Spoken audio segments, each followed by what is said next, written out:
Before we get into the video, could everyone please subscribe to my Endless Diary Tales channel? Thank you so much.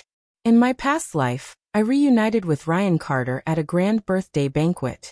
It was a lavish 60th birthday celebration he hosted for his wife, Susan Carter. The venue was filled with prestigious guests, and even the cake stood as tall as 2 people. Everyone was dressed in elegant attire, raising their glasses in celebration. As a cleaning staff member, I stood quietly in the corner when I suddenly caught sight of a familiar face. Though he had aged, I could never forget the vermilion mole beneath his eye. His tailored black suit accentuated his upright posture. Despite his graying hair, he wore gold-rimmed glasses, exuding an air of sophistication as he clinked glasses with the woman beside him. I recognized him instantly. It was Ryan Carter. Time had been unbelievably kind to him. At 60, Susan Carter wore a warm white chapeau that highlighted her slender waist. Her skin remained smooth, not a single wrinkle in sight, making her look no older than her early 40s. In contrast, my own reflection in the glass window told a completely different story. I had grown short and stocky, my head full of gray hair, my face weathered from years of hardship and exposure to the elements. Looking at Professor Carter and his wife, I finally understood the meaning of lifelong companionship and unwavering devotion. They were like a couple straight out of classical poetry. How envious I was of the way Susan looked at Ryan, her gaze overflowing with love. The people around them were full of admiration. But why was it Professor Carter? He was the man I had spent 40 years searching for. He was Ryan Carter, the boy I once knew as Ryan Collins. I stepped forward, walking onto the stage, and only when I grabbed his hand did I realize this was not a dream. Tears burned down my cheeks as I cried out, "Ryan, it's me, Emily Sanders. I've been searching for you for so long." The familiar yet distant eyes behind those gold-rimmed glasses flickered for a brief moment. Then, with a harsh motion, he forcefully shook off my hand and took 2 steps back, his brows furrowed tightly. "Who are you? I don't know you." That voice only confirmed what I already knew. Afraid I would lose him again, I shouted desperately, "It's me, Emily Sanders. Emily Lewis. We grew up together. We were betrothed as children. In the flood of '99, our village was destroyed, and we were separated by the raging waters. I've spent 40 years searching for you. Everyone told me you were dead." Tears blurred my vision as I choked out, "Ryan, you're alive." The entire hall fell into an eerie silence. All eyes were on me, watching the spectacle unfold, smirking with disdain. But the man I stared at so intently only looked at me with nothing but disgust. In that moment, I realized Ryan Carter didn't want to acknowledge me. Whispers filled the room. Did this old woman watch too many soap operas? Does she really think she can make up a story and claim some connection to Professor Carter? Professor Carter and his wife's love is something truly noble, and this cleaning lady thinks she has the right to call herself his childhood sweetheart? Just look at her. There's no way she could possibly know Professor Carter. What a joke. Then a graceful voice chimed in, like an elegant swan. Susan Carter spoke calmly, "Madam, you must be mistaken. My husband and I have never heard of an Emily Lewis. You've disrupted my birthday. If you don't leave now, don't blame us for taking legal action." Her voice was familiar. I knew it then. They were pretending. They just didn't want to be associated with me. Tears stung my eyes as I lifted my head and sneered. "Ryan, your parents passed away 3 years ago. Before they died, they still called out your name. Why didn't you return to the village? Not even once. Just because you didn't want to marry me, you abandoned even your own parents? Are you even human?" For the first time, a flicker of emotion crossed Ryan's face. He adjusted his glasses nervously, avoiding my gaze before snapping, "I told you you have the wrong person. My last name is Carter." The middle-aged man who bore an uncanny resemblance to him shoved me to the ground. "My father would never associate with someone like you. Security, get her out of here." Even the child in his arms took the opportunity to spit on my face. For decades, I had dedicated my life to searching for Ryan Collins. I had cared for his parents, given up everything, all because of a childhood promise of marriage. Yet Ryan had survived the flood, changed his name, and never returned. He had built a new life, married Susan Carter, achieved success, and raised a family. I refused to accept it. The day after I was thrown out of the hotel, I printed thousands of flyers and made my 40-year-long search public. Ryan Carter and Susan Carter, afraid of the growing public attention, found me in private, wanting to settle things quietly. They placed several stacks of cash on the coffee table. Susan lifted her chin. $500,000. That should be enough for you to retire on. Ryan furrowed his brows slightly, sitting beside her, holding her hand. I stared blankly. So my 40 years were worth just $500,000? Not enough. Susan scoffed. Think about it. You're a rural woman. Do you think you could ever make this much money in your lifetime? She tightened her grip on Ryan's arm. Ryan and I have already been more than generous.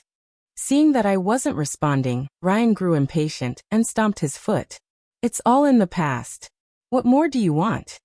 Suddenly, I felt like laughing. I lifted my eyes to look at this old man, now graying with age.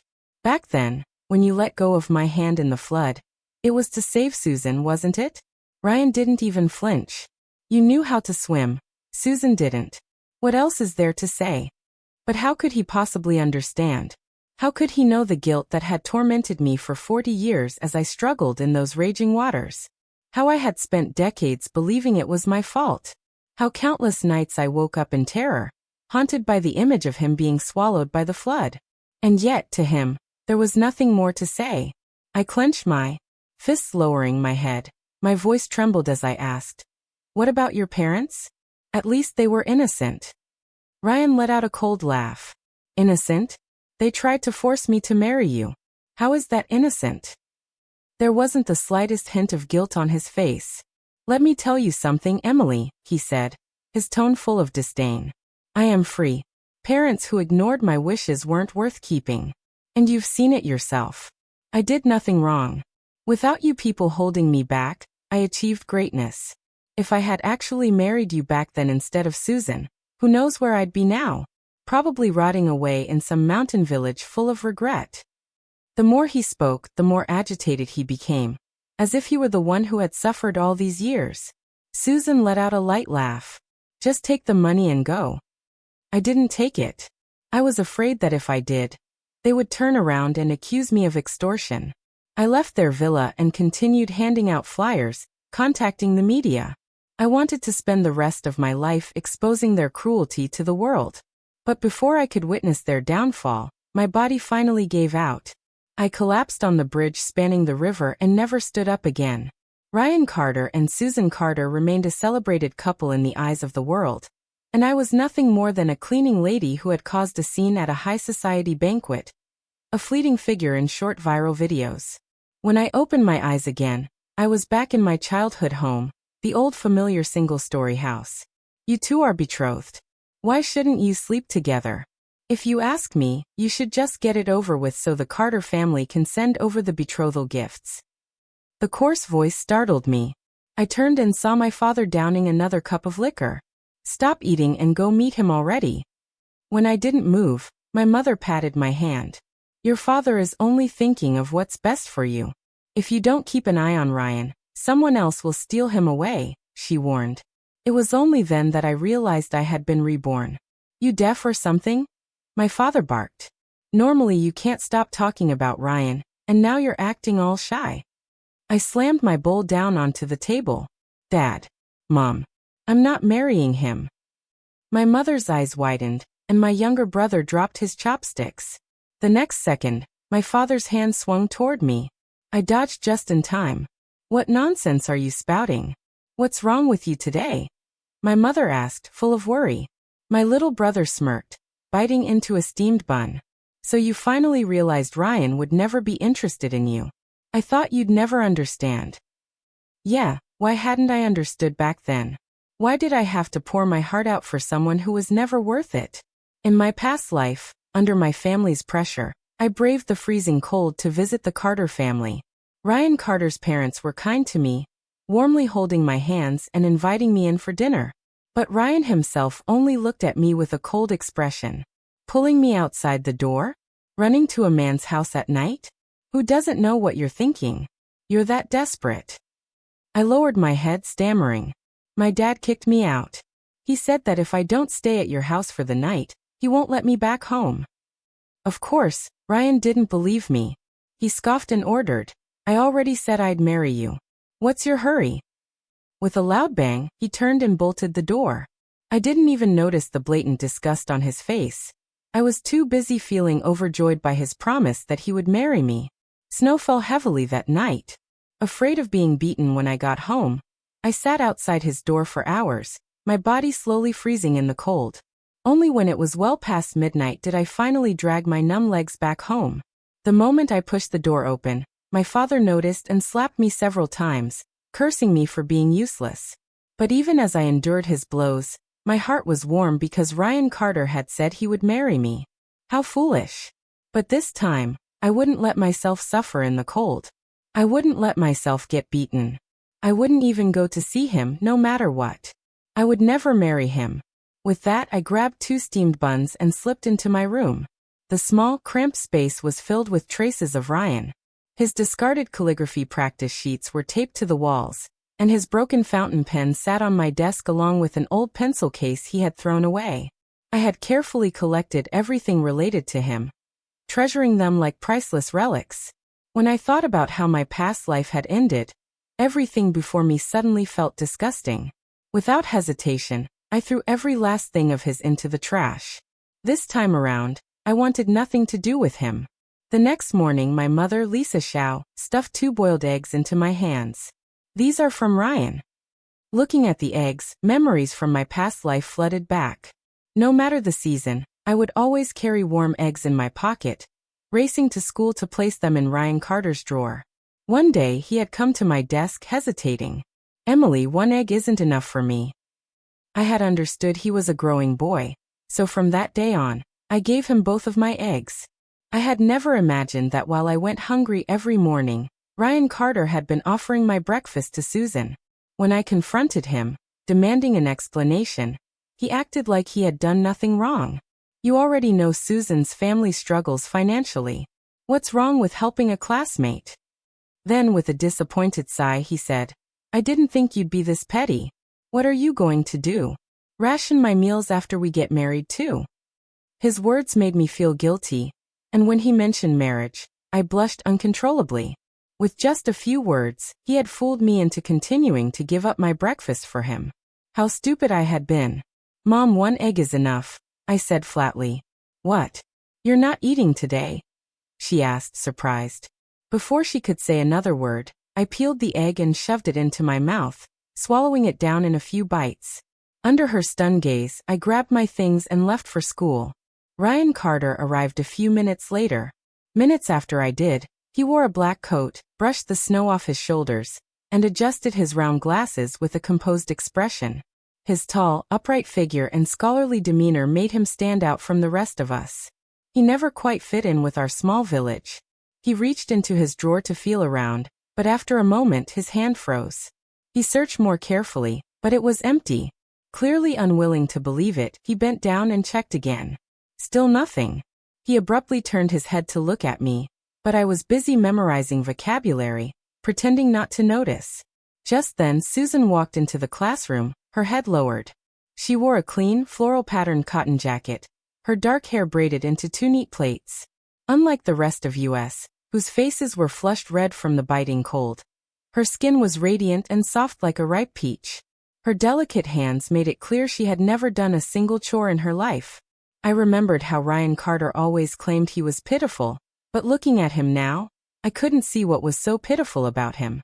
Sure, he only had his mother, but she doted on him endlessly, never letting him do a single chore.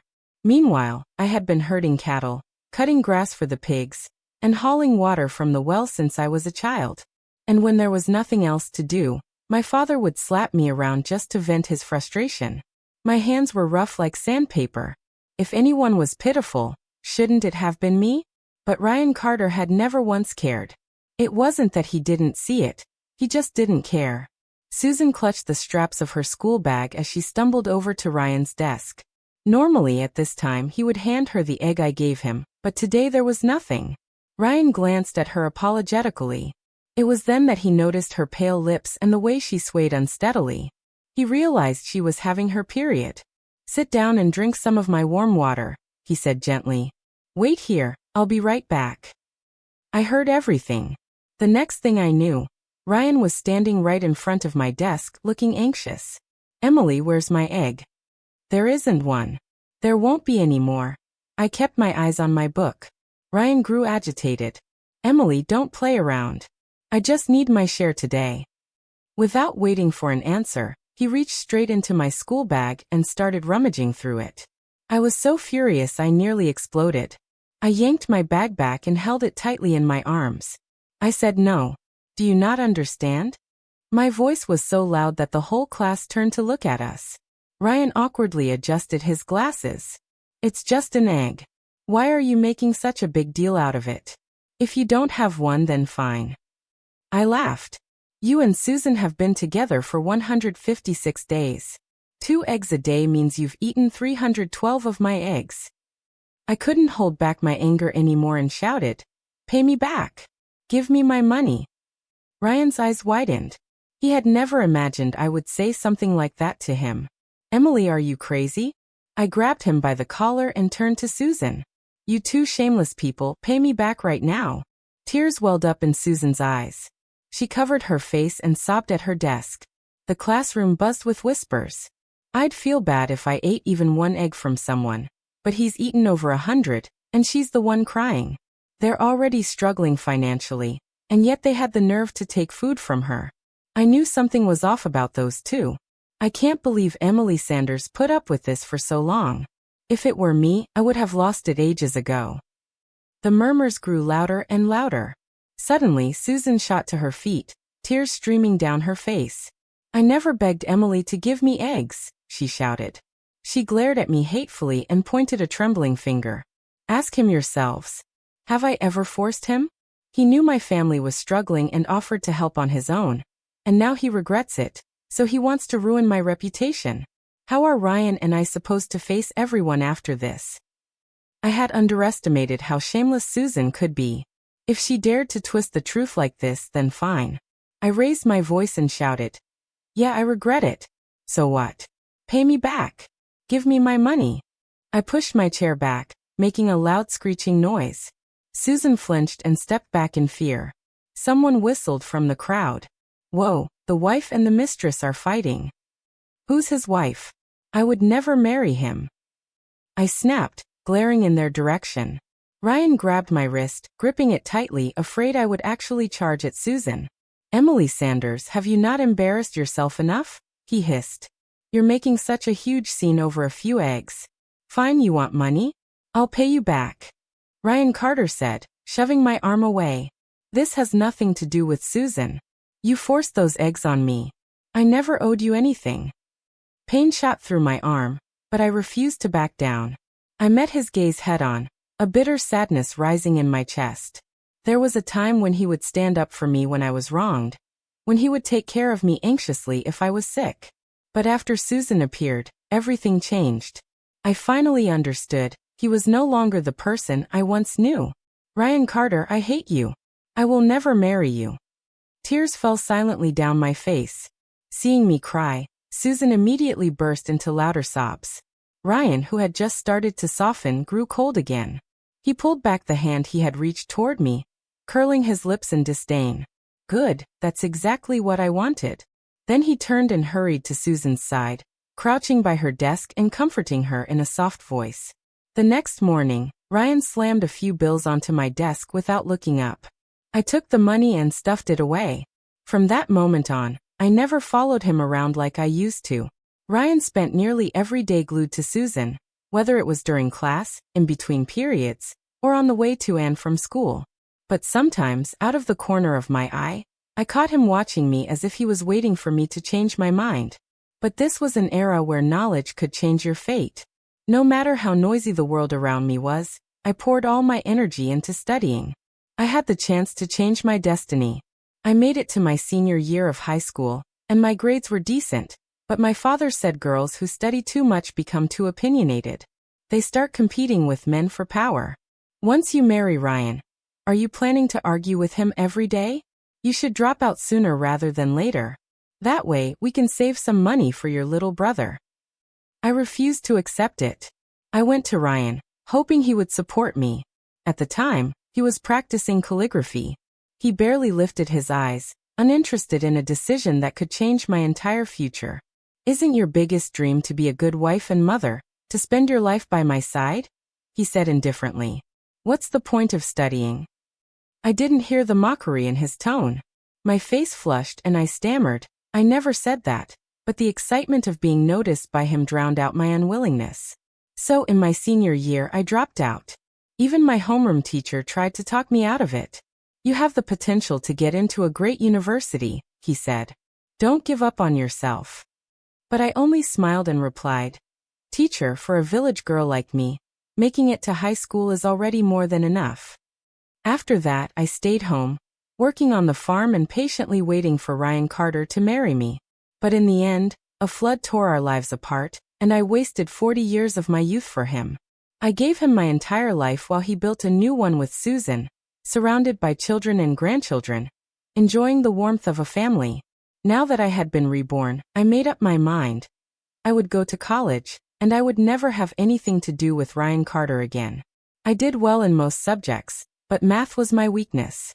So after every class, I stayed behind to ask my teacher for help, filling my notebook with pages and pages of notes.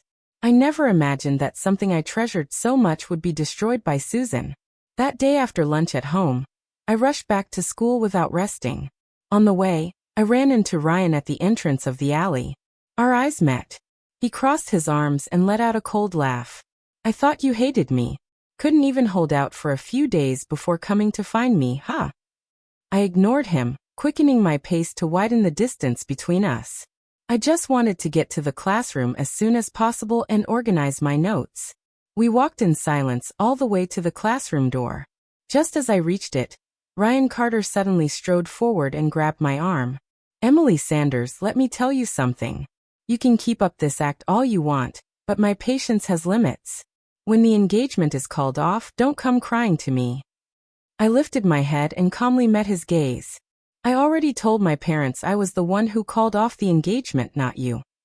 Ryan's expression stiffened. For the first time, I saw genuine disbelief on his face, but a second later, he sneered. "Your parents are just as stubborn as you. So what if you said it?" Ryan didn't believe I had truly given up on him, but that didn't matter anymore.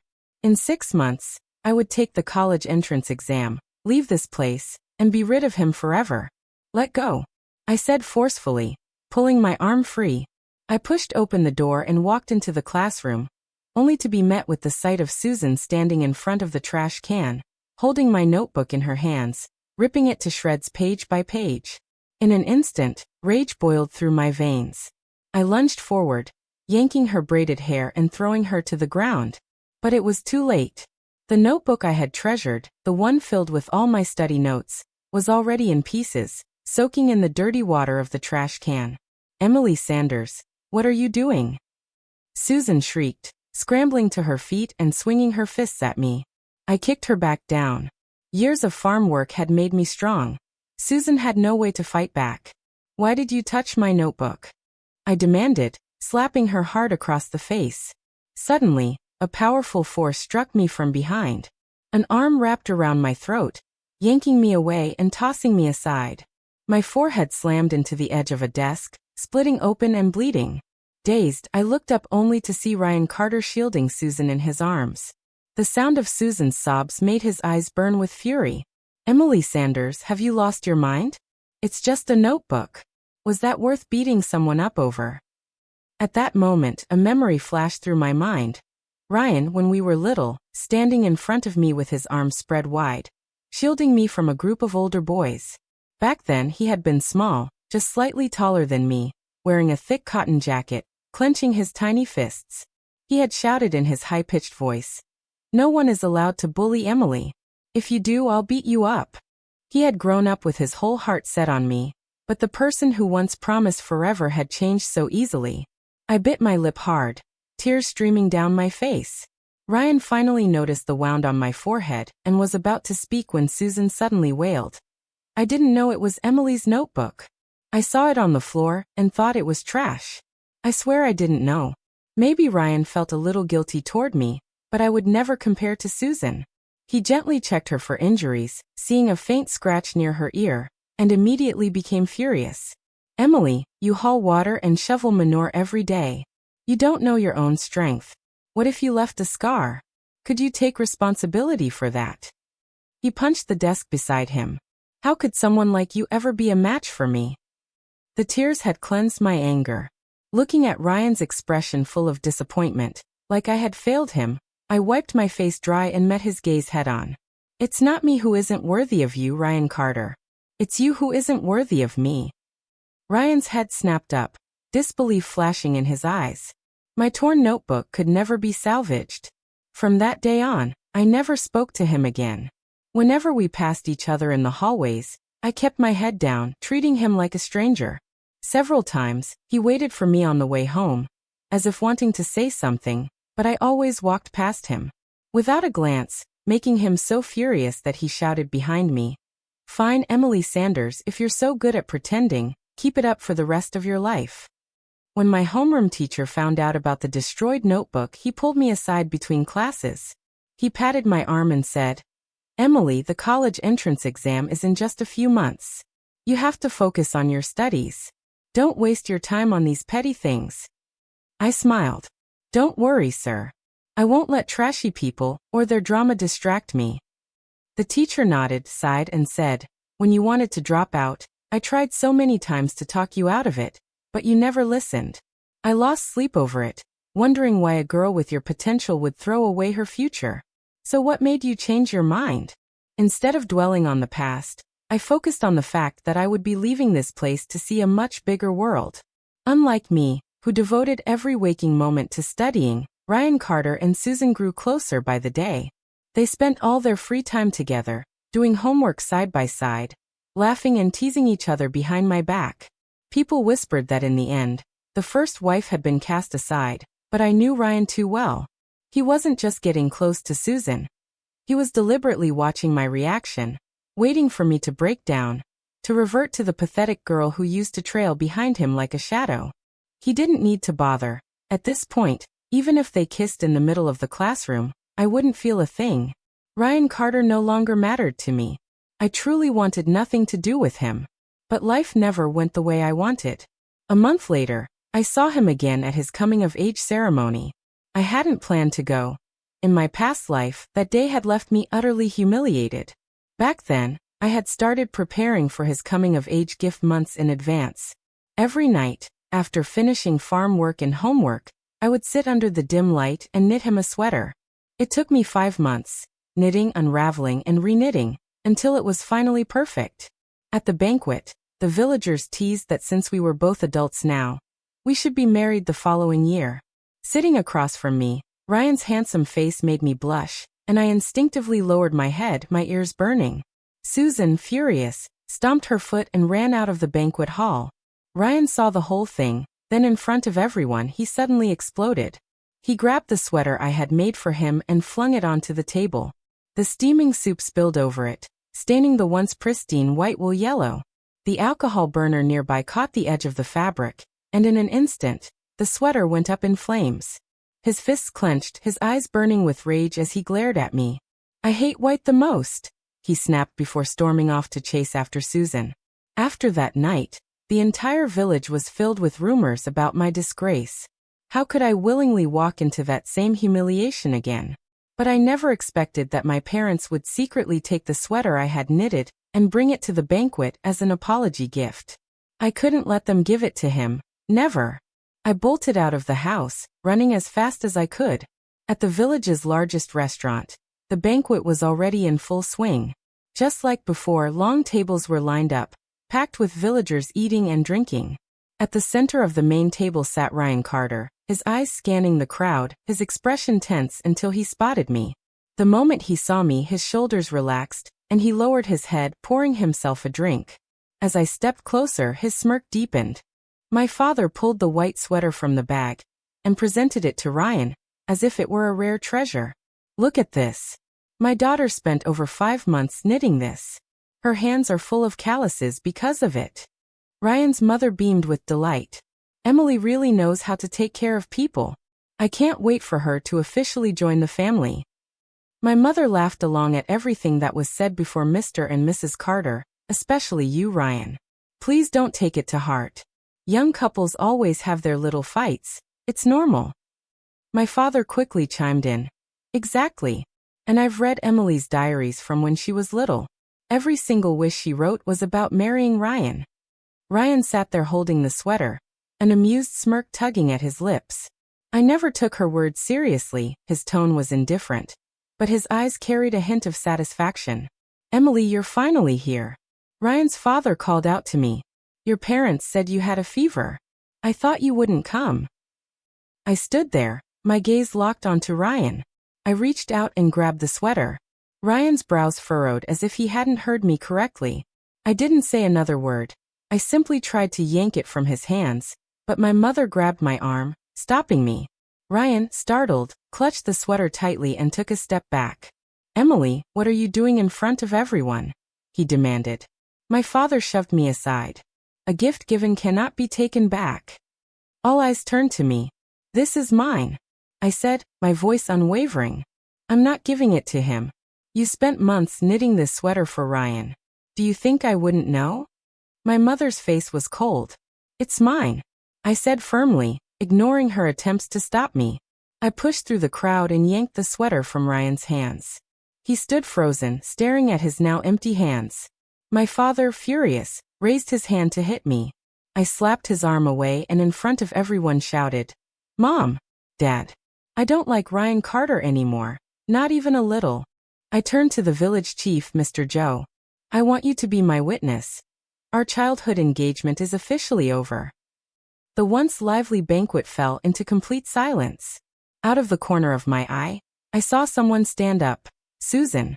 She was looking at Ryan, her face filled with excitement, pure joy lighting up her expression. Just moments ago, my mother had been crying and calling me foolish, but now she rolled up her sleeves and stormed toward Susan. "You shameless little brat. Did you think I was deaf? Do you think I haven't heard the rumors? You disgraceful little thing." Ryan and Emily were always meant for each other. She swung at Susan's face. Susan's mother, enraged, lunged at my mother, and within seconds, the two women were locked in a vicious brawl. My father, seeing the chaos, rushed to join in. Susan shrank back, trembling as plates and bowls flew, crashing onto her coat. Ryan stepped forward, pushing through the crowd. At first, Susan had been sobbing, but the moment she saw him, she straightened up like she had found her savior. She glanced at me, her fear quickly turning into smug triumph, as if to say, "I won."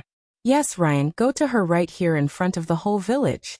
Hold her tightly in your arms. Let this finally be over." But what I never expected was for Ryan to stop in front of me. His bloodshot eyes locked onto mine, and his hands trembled as he grabbed my wrists. "Emily, why don't you like me anymore?" I pulled my hands away. "Because you don't deserve me." Laughter erupted from the crowd. My father roared, "What a joke. Ryan being willing to marry you is a blessing from our ancestors. How could he not deserve you?" I didn't waver. I looked Ryan straight in the eyes. "You just don't deserve me." His chest rose and fell violently, as if there were a million things he wanted to say, but in the end, he simply let out a cold scoff, downed a cup of white liquor, and then smashed the glass onto the ground. "Fine, the engagement is off, Emily Sanders. I don't need you." With that, he turned and walked away from the banquet. Susan, stunned, called out to him a few times, but he never looked back. Watching his figure disappear, I felt a sense of freedom unlike anything I had ever experienced. This time it was truly over. I was free. Unlike in my past life, after the banquet, it was Susan and her mother who lost their standing in the village.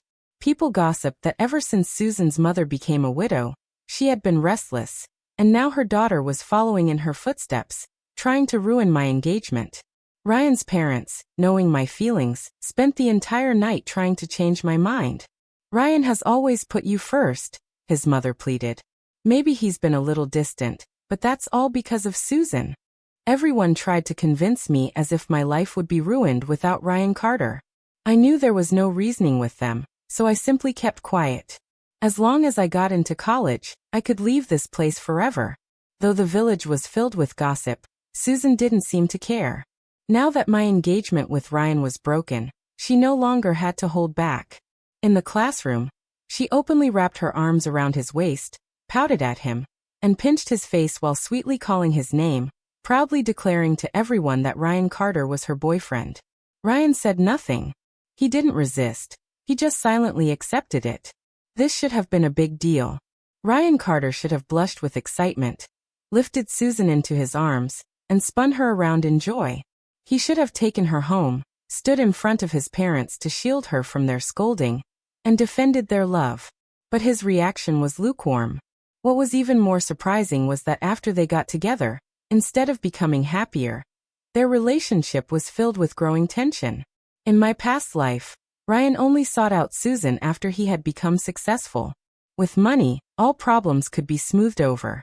But in this life, they were together when he had nothing.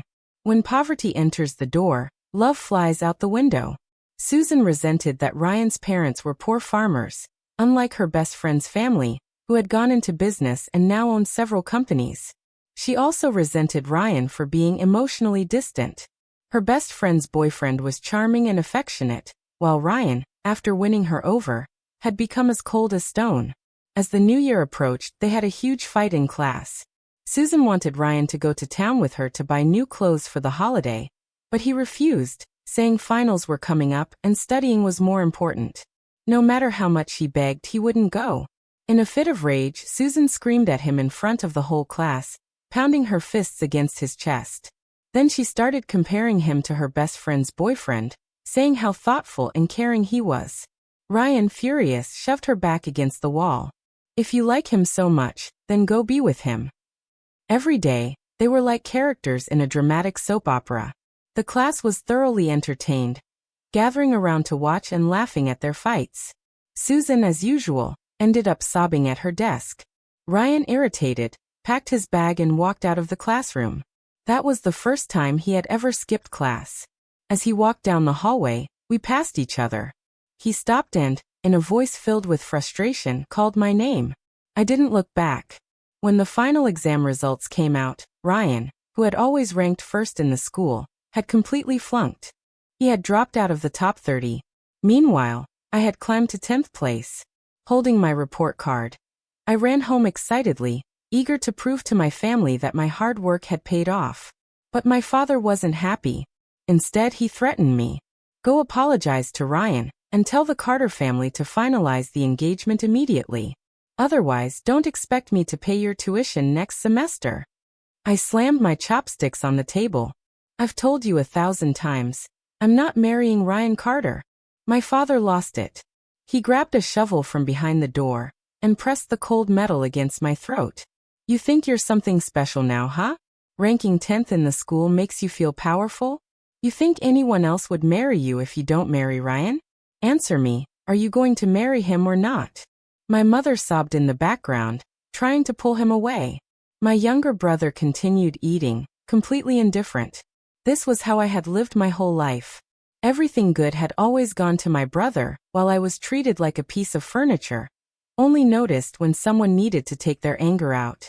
All the resentment, all the humiliation I had buried inside me. Years exploded in that moment. You think just because you're my father I won't hold a grudge? I screamed. My father's eyes widened in disbelief. You ungrateful brat. How dare you talk to me like that? Why should I respect someone who treats me worse than an animal? My voice was shaking, but I refused to let a single tear fall. I will keep studying, even if I have to sell my blood to pay for it. Word of the fight reached the Carter family the next morning. As I wandered through the snow, torn between getting a part-time job in town or borrowing money from my homeroom teacher, someone suddenly grabbed me from behind. Before I could scream, I heard Ryan's voice in my ear. Emily, please don't sell your blood. That's dangerous. He held me tightly, his body trembling as if afraid that if he let go, I would actually go through with it. For a moment, I stood frozen. Then I pried his hands off me. My life has nothing to do with you. I turned to leave the moment I finished speaking, but Ryan Carter wouldn't let it go. He grabbed my wrist and shoved a bundle of paper bills into my hands. Emily, I'll pay for your tuition. he said earnestly, his voice a little tense as he averted his gaze. I broke up with Susan. I've been thinking a lot these past few weeks. Emily, I was wrong. I finally realized that Susan was never worth it. His voice became almost a whisper. So let's go back to how things were, okay? When we fill out our college applications, let's pick the same school. No matter where you go, I'll go with you. And as soon as we graduate, we'll get married. Why was Ryan still holding on to these delusions? I shook off his hand. And what if Susan was worth it? Ryan's eyes widened slightly, not understanding what I meant. You only realized Susan wasn't what you expected after you got together with her. But what if she had been exactly what you wanted? What if she had been your perfect dream girl? Gentle, selfless, willing to sacrifice everything for you. If that had been the case, would you still be standing here today? I smiled, my voice eerily calm. If I had sold my blood to pay for school, would you have even cared? Or would you have just read about it in the newspaper and moved on like it was just another tragic story? Ryan remained silent. I knew him too well.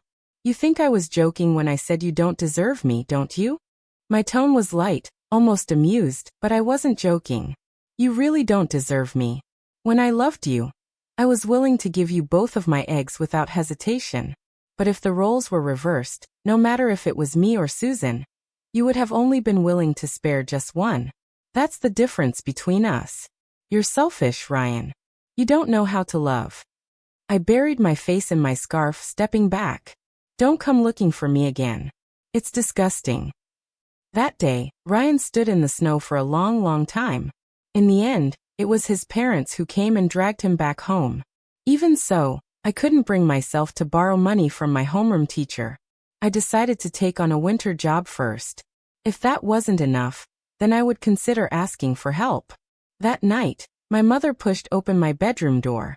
She placed a small box in my hands. I may not be capable, she said, her voice quiet. But no matter what, I will find a way to pay for your tuition.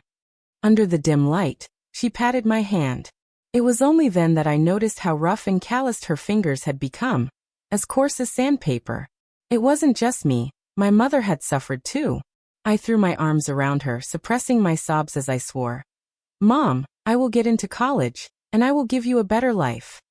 That winter break, I didn't allow myself a moment of rest. I studied until I lost track of time, drowning in textbooks and practice exams. Before I knew it, school had started again. The classroom seating had been rearranged, and I was placed even closer to the front. Ryan sat diagonally ahead of me, just a few seats away.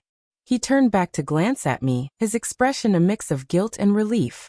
I turned away, refusing to acknowledge him. Nothing, not him, not anyone, could shake my determination to get into college. But suddenly, I felt a sharp tug on my scalp. Susan had grabbed a fistful of my hair. Copycat. Ryan would never like someone like you, she sneered. What are you trying to do, seduce him again? Don't even think about it. You and I are nothing alike. Even if you mimic me your whole life, you'll never be as good as me. I turned my head and saw that Susan was wearing an orange-red coat, the exact same color as mine. So that's what she was mad about. I had no interest in wasting my breath explaining. Instead, I twisted her arm and kicked her to the ground. Susan never fought back. Her go-to move was always playing the victim. She curled up on the floor, sobbing dramatically. Ryan, help me. I'm scared she's going to kill me. The whole class erupted into excited chatter, cheering as if watching a live drama unfold. But Ryan suddenly rushed forward, standing protectively in front of me. He reached out, carefully brushing my disheveled hair aside, his face full of concern. Emily, are you hurt? I stepped back instantly. Don't touch me. Hearing the commotion, Susan quickly scrambled to her feet and threw her arms around Ryan from behind, clinging to him. You told me yourself that Emily was nothing but a low-class country girl who could never compare to me, she cried. So what's wrong with you now? I'm prettier than her. I'm more well-mannered than her. Why are you treating me like this? I'm the one who's truly meant for you. Ryan, please don't break up with me. Susan's desperate plea hung in the air, but Ryan Carter's face darkened instantly. He forcefully shook off Susan's grip and snapped. Emily and I had a childhood engagement. We were always supposed to be together. You were the one who interfered. How dare you turn this around and blame me? Tears welled up in Susan's eyes as she stood frozen in disbelief. I calmly tied my braid, then looked at her and warned coldly, "Try provoking me again, and next time I'll show you just how serious I can be. How tough a country girl can be." After that day, Susan finally quieted down, at least a little, but she still clung to Ryan, hoping he would change his mind. Ryan, however, rejected her again and again. At some point, his eyes stopped following her, and instead they only followed me. As summer arrived, so did the college entrance exam. In my past life, I had never taken this test, so this time everything felt new to me. But I wasn't nervous. I knew I was prepared. Sure enough, when the test began, I wrote nonstop, filling the pages with confidence. When the results were posted, I had scored 636. I ranked second in the entire school and eighth in the whole county. My homeroom teacher was so thrilled that he personally came to my house, assuring me I didn't need to worry about tuition. There would be village donations to support me. Seeing the respect I was now receiving, my father finally stopped yelling at me. As for Ryan, he had been too distracted by Susan's constant drama and performed terribly. He barely scored above 500. Susan, who had never cared about academics, didn't even reach 300. One day, Ryan's parents came to visit, sitting in our home and chatting as if nothing had changed. They sighed about how Susan had ruined Ryan's studies, and then turned to look at me. Ryan's mother wiped her tears. I always said Emily was the best choice. I simply smiled, said nothing, and excused myself from the room. On the day we went to submit our college applications, Ryan stood in the hallway looking lost. When he saw that I was going too, he followed behind me, his voice hesitant. "Emily, which university are you applying to?" "That's none of your business," Ryan nearly pleaded. "Just tell me. I know we can't go to the same school anymore, but I want to at least be in the same city as you." I turned back to look at him. "Where do you want to go?" Ryan's eyes lit up instantly. "Beijing. I want to go to Beijing." "Got it," I replied. "I'm not going to Beijing." Ryan stood there stunned, his eyes turning red. "Emily, do you really hate me that much?" His voice was filled with disbelief. "Before, no matter what I did, you would always forgive me. Now I know I was wrong. I'll never hurt you again. So why won't you forgive me?" For a brief moment, I wanted to tell him, "I don't hate you, I just don't care anymore," but I didn't say anything.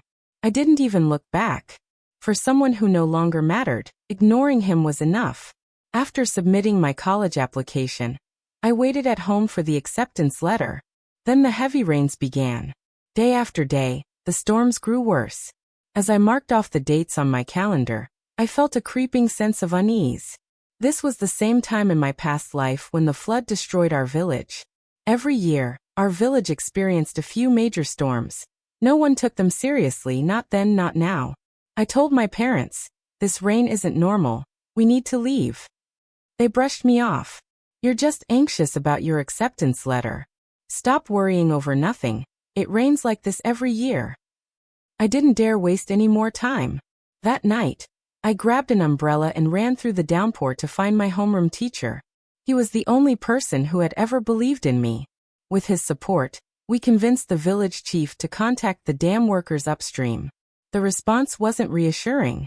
"The water levels are rising faster than usual," they admitted, "but we can't say for sure if it'll lead to a flood." I couldn't hold back anymore. "Mr. Jiao, we can't afford to take that risk. We should evacuate now just to be safe. If nothing happens, we can always come back, but if something does happen, it'll be too late." The village chief's face hardened. Then he slammed his palm on the table and stood up. "You're right. We can't afford to gamble with our lives. I'll start mobilizing the villagers immediately." That night, the entire village lit up with activity. People packed up what they could and started moving toward the higher ground in town. Ryan walked at the back with his parents. Some villagers, seeing me at the front, started grumbling loudly. "The village chief is really taking orders from a little girl now. This rain is going to stop any minute. Why the hell are we running like cowards?" The young man still wanted to mock me, but Ryan Carter picked up a bamboo pole and struck the ground in front of his rubber shoes. His voice was cold. Since you think the rain is about to stop, why don't you stay behind? Faced with this direct challenge, the man's face turned bright red with embarrassment. Of course, he wasn't brave enough to stay in the village alone. He quietly turned around and continued following the others toward higher ground. In truth, there were many others who shared his doubts. A significant number of villagers still chose to stay behind, including Susan and her mother. They stubbornly insisted that in all the decades of the village's existence, there had never been a major flood. This year would be no different. No matter how much the village chief tried to convince them, they refused to leave. But floods don't wait. When they come, no one can stop them. By the early morning of the next day, news spread that the village had been destroyed. Many people ran up to me and the village chief, thanking us repeatedly for saving their lives. On the third day, as the sun came out and the water level receded, the village chief organized a team to return and assess the damage. When Ryan saw that I was joining the group, he immediately raised his hand. We rowed our boat back to the village, but what we saw was heartbreaking. Collapsed mud houses, flooded courtyards, everything buried under layers of debris. Amidst the wreckage, Susan and her mother clung to a tree, their clothes soaked and covered in mud.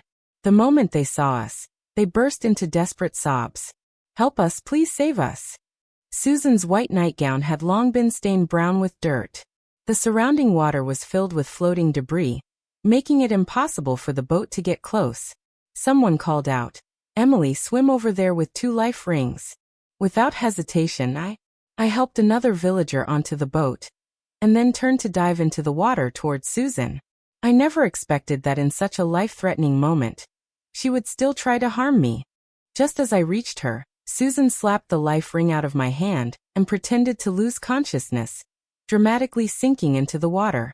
But in the next second, she grabbed onto me and shoved me down, pressing my head underwater while screaming, "I can't swim.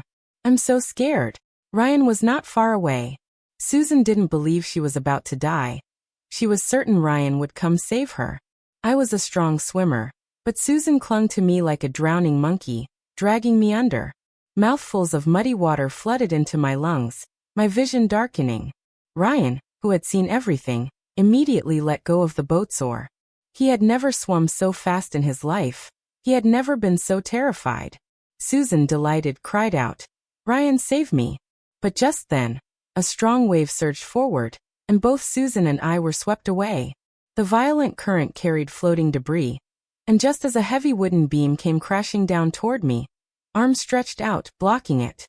The sickening sound of bones snapping echoed through the water. Ryan wrapped himself around me, holding me tightly in his arms. Susan, clinging to a floating log in the distance, screamed for help, but Ryan didn't even look at her. He tightened his grip on me.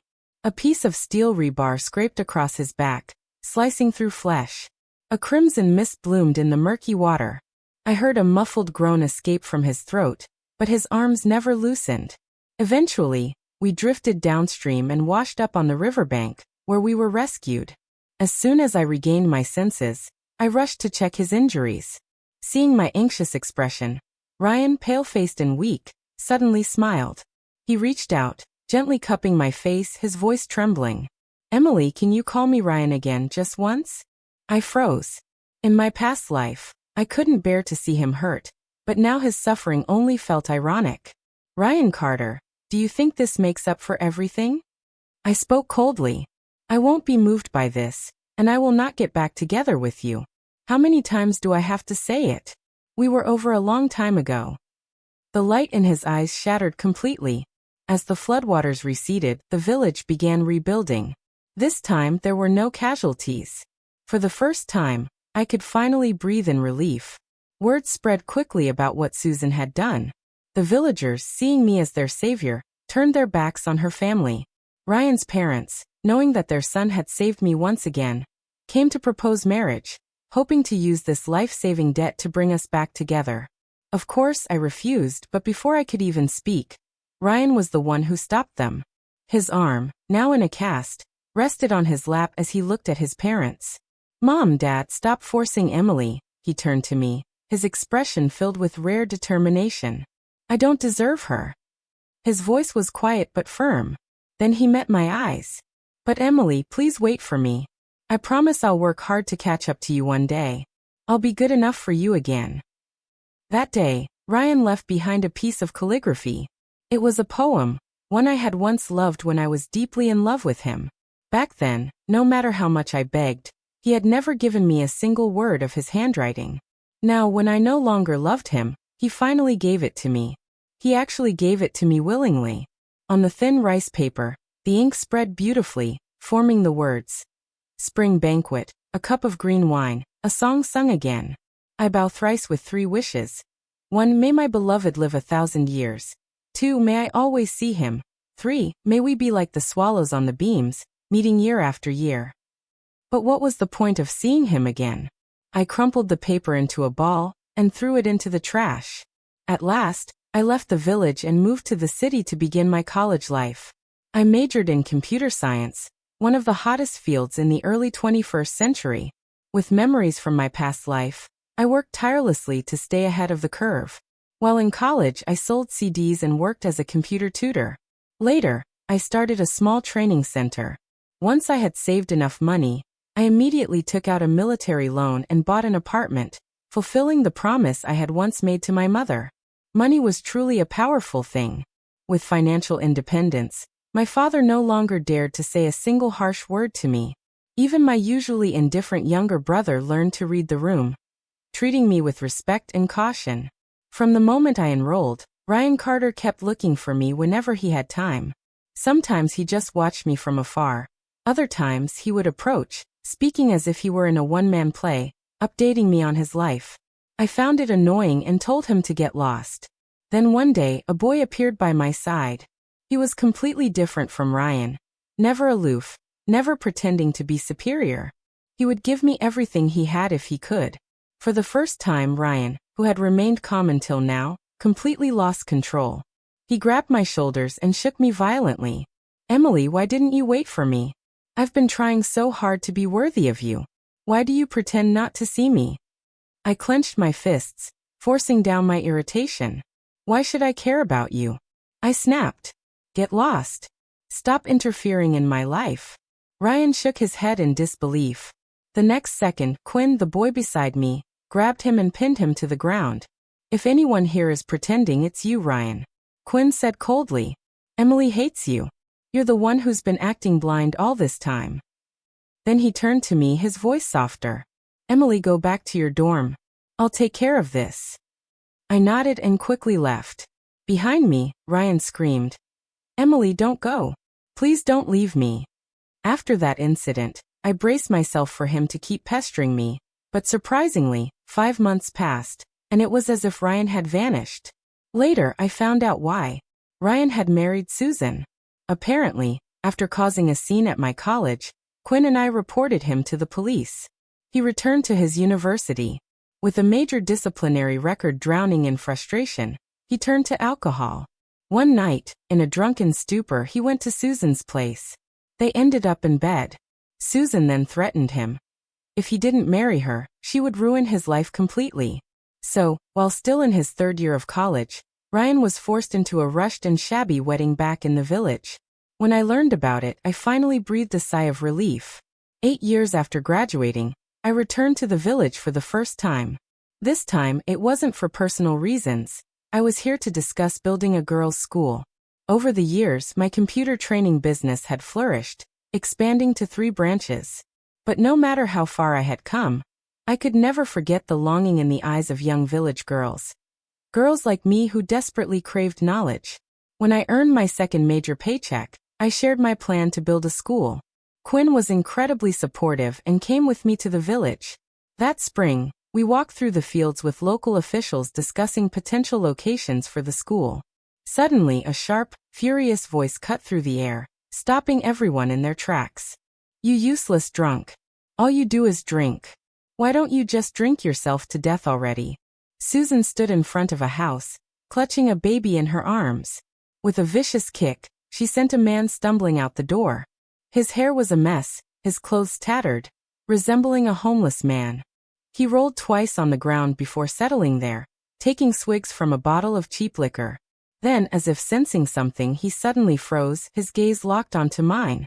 Under his tangled hair, The once bright red birthmark beneath his eye had long since faded. The surrounding villagers muttered in awe. "That's Professor Carter, isn't it?"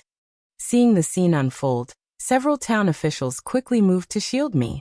The village chief scolded, "Get back inside. Don't come out here scaring people." Ryan finally snapped out of his daze. The bottle in his hand slipped and shattered on the ground. Staring at his own rough, calloused hands, he clutched his hair, pulling at it violently. Then, like a madman, he began mumbling apologies over and over. "I'm sorry. I'm sorry. I'm so sorry." I had heard about his downfall. After marrying Susan, he had become depressed, eventually developing a drinking problem. Day after day, he wasted away at home, no better than a walking corpse. Susan, who had once gone to such great lengths to marry him, now regretted it more than anything. At that moment, Susan stormed out of the house, drawn by the commotion. The instant she saw me, her expression twisted with rage. She spat on the ground.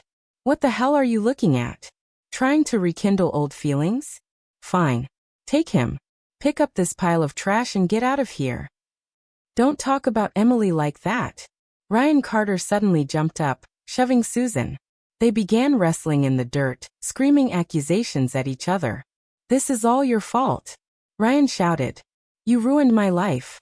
The so-called perfect love story of my past life had crumbled into something utterly pathetic. Halfway through the school construction process, Susan packed up her child and left the village. Not long after, Ryan also disappeared. Maybe he changed his name again and started over somewhere far away, but this time I no longer cared. On the day the girls' school was completed, I returned to the village once more. A 6-story school building now stood proudly at the village entrance. White walls, red-tiled roofs. It looked like a great crane spreading its wings. On the playground, a group of girls in blue and white uniforms were jumping rope, their laughter filling the air. A little girl with pigtails ran up to me, tugging at my sleeve. "Can I be as amazing as you when I grow up?" I knelt down and wiped a smudge of dirt from her cheek. "Of course you can," I said with a smile. "If you study hard, one day you'll be even greater than me." These chattering, giggling little girls, some of them once herded cattle in the fields, some had spent their days stoking fires at the kitchen stove, and some had almost been sold off in arranged marriages, now sat in bright classrooms holding textbooks in their hands, their eyes filled with hope. As the sun set, the school building was bathed in the golden hues of dusk. High above, a plane soared across the sky, leaving behind a brilliant white contrail. I looked at the faces of the smiling girls in front of me, and I smiled too. Fly girls. Fly high.